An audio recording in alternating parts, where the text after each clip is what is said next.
Assalamualaikum warahmatullahi wabarakatuh. Hari ini kita akan mulakan PDPR kita, iaitu akan belajar secara online atau offline. Tapi Ustazah buat secara offline sebab Ustazah hanya akan buat video belajar. Sebab kalau kita call atau buat Google Meet, tak semua boleh join. Okay, so Ustazah akan ajar melalui video ni je lah. Okay, hari ni kita akan belajar kita akan guna buku aktiviti tajuk 2, iaitu adab melayan tetamu.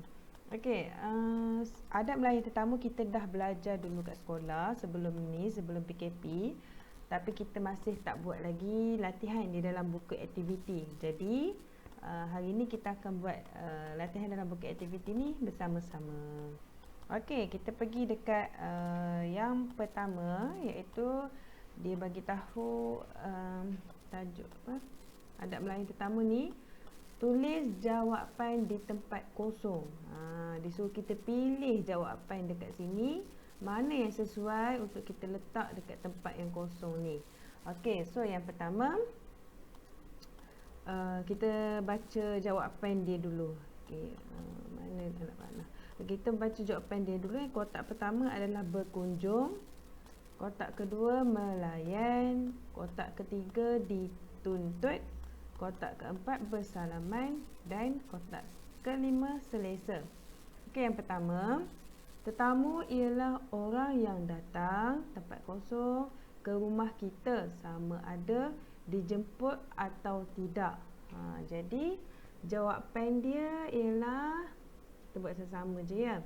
Tetamu ialah orang yang datang berkunjung ke rumah kita, sama ada dijemput atau tidak.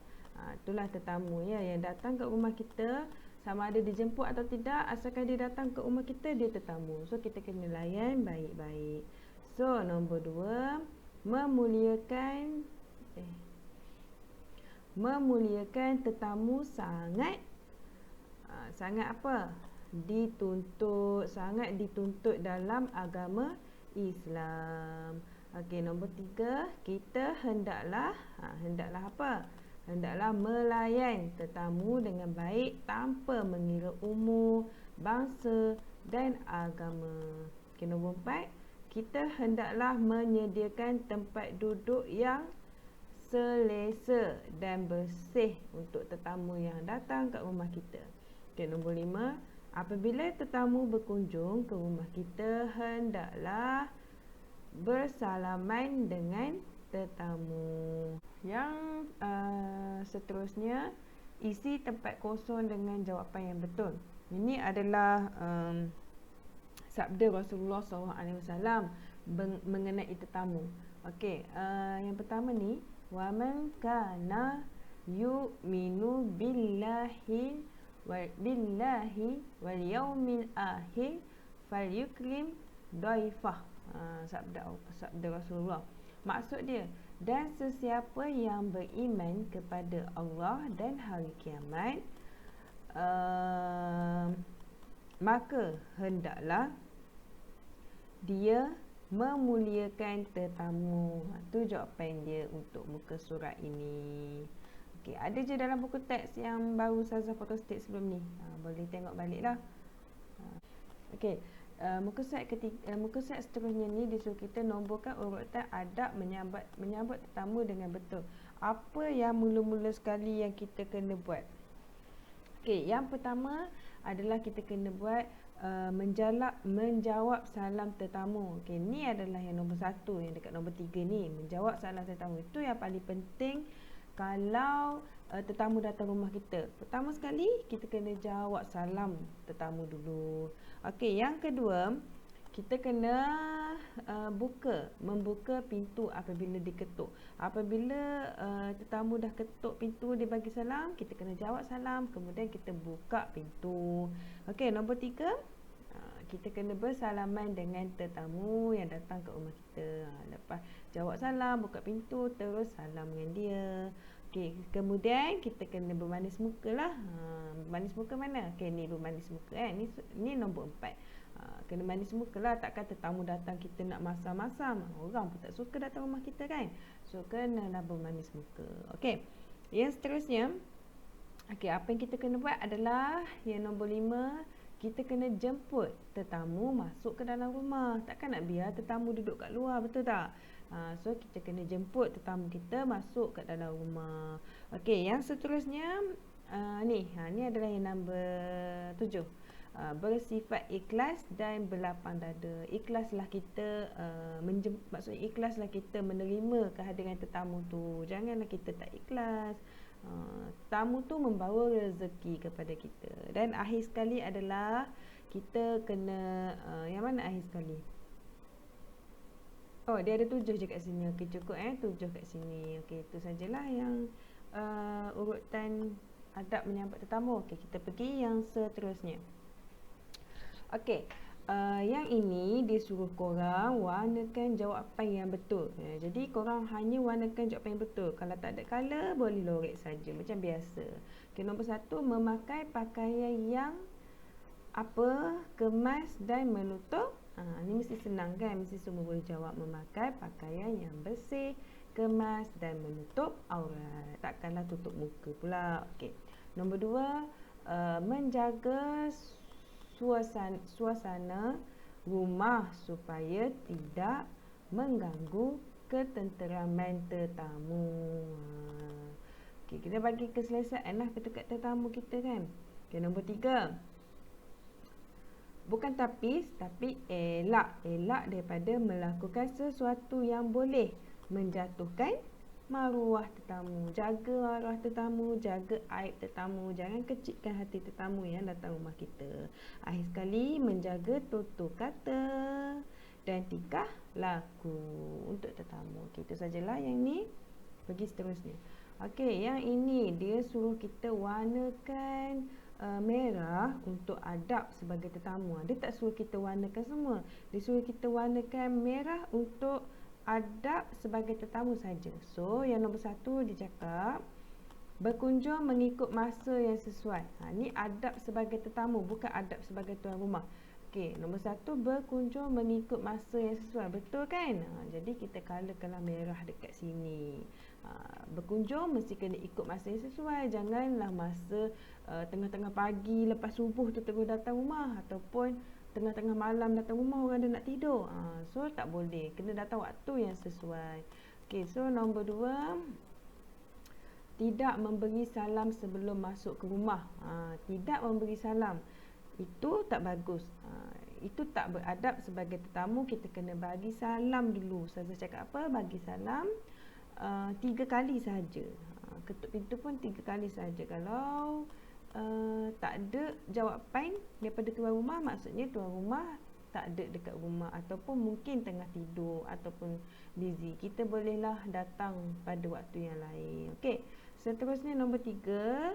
So nombor 2 ni tak payah colour sebab memang salah. Nombor 3, masuk ke dalam rumah setelah dijemput. Ini betul, adab sebagai tetamu. Bila tuan rumah jemput kita masuk rumah, baru kita boleh masuk ke dalam rumah. Okey, nombor 4, tidak mengucapkan terima kasih kepada tuan rumah. Ini salah. Ini sangat tidak beradab sebab lepas je kita datang rumah orang, kita nak balik, kita kena ucap terima kasih dekat tuan rumah. Sebab terima kita sebagai tetamu. Okey, seterusnya. So yang ni tak payah colour. Nombor 5, makan atau minum dengan sopan apabila dijemput. So ini adalah antara adab kita sebagai tetamu. Kena makan atau minum dengan sopan, janganlah terlalu gelojoh. So ni colourkan Okey, nombor 6, meminta makanan daripada tuan rumah. Nombor 6 ni tak payah colour, salah. Seeloknya datang rumah orang, janganlah meminta-minta. Kalau tuan rumah sediakan, itu rezeki. Kalau tak sediakan, itu kita tak perlu cakap apa-apa. Okey, itu sajalah. Seterusnya, okey, ni disuruh kita suaikan yang mana satu faedah melayan tetamu, yang mana satu akibat kalau kita tak melayan tetamu kita. So kita baca yang A ni, dimurahkan rezeki. Dimurahkan rezeki mestilah faedah. Dimurahkan rezeki adalah faedah kalau kita layan tetamu dengan baik. Okay, B, bertambah keberkatan dalam hidup. Bertambah keberkatan dalam hidup juga antara faedah melayan tetamu. Yang C, tali silaturahim terputus. Kalau yang terelok ni adalah akibat lah. Jadi dia adalah akibat kalau kita tidak melayan tetamu dengan elok, tali silaturahim kita antara tetamu tu akan terputus. Seterusnya, dimukai Allah. So dimukai ni pun satu perkataan yang tak elok, jadi dia jatuh kepada akibat. Dia akibat kalau kita tak layan tetamu dengan elok, Allah akan murka. Okey, seterusnya, diberi pahala oleh Allah. Ni yang baik-baik saja jatuh kepada faedah. Faedah melayan tetamu adalah faedah melayan tetamu, Allah bagi pahala kat kita, insya-Allah. Okey, seterusnya, disempitkan rezeki oleh Allah. Itu adalah antaranya akibat kalau kita tak layan tetamu kita dengan elok. Dan seterusnya, akhir sekali, disayangi Allah dan Rasul adalah faedah melayan tetamu. So, sesuaikanlah ya, yang mana yang betul. So, kita pergi seterusnya. Okey, yang ni dia suruh kita tulis hikmah kedatangan tetamu. Dia ada hikmah 1, 2, 3, 4. Dia nak 4. Hikmah ni maksud dia yang baik-baik lah. Dia macam faedah. So disuruh kita tulis nombor 1. Yang ni ditulis tidak mendapat pahala. So salah, jangan tulis. Ini memang bukan. Tidak mendapat pahala antara akibat. Okay, nombor 2, mengeratkan silaturahim. Mengeratkan silaturahim boleh kita letak dekat nombor 1 ni. Itu adalah hikmah kita, kedatangan tetamu kita. Nombor 3, mengikut sunnah Nabi Muhammad SAW pun kita boleh letak dekat nombor 2. Okey, nombor 3, dimurahkan rezeki boleh letak nombor 3. Menjalin hubungan mesra kita letak dekat nombor 4. So disempitkan rezeki bukanlah, disempitkan rezeki itu antara akibat lah kalau kita tak layan tetamu dengan elok.